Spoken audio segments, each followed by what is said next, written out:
La musica, un nuovo grande concerto ieri sera a Villa Manin di Passariano di Codroipo. Dopo Irama e Gali è salita sul palco una colonna portante del rock italiano, Gianna Nannini. Sentiamo Andrea Vardanega.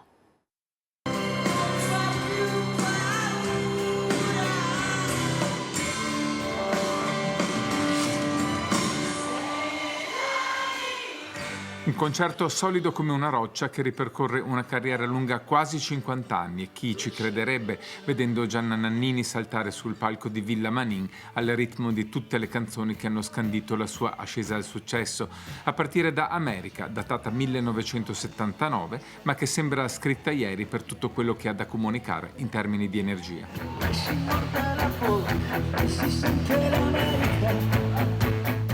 Solidità legata ovviamente anche alla qualità dei musicisti che l'accompagnano, a partire da Davide Tagliapietra, che da 20 anni è chitarrista e direttore musicale di tutti gli show dell'artista senese, e dal batterista Thomas Lang, protagonista di lungo corso della scena rock e progressive internazionale. Accanto ai successi che hanno fatto la storia, Nannini propone anche le musiche nuove, compreso l'ultimo singolo, Panorama, che è disponibile sulle piattaforme dallo scorso maggio.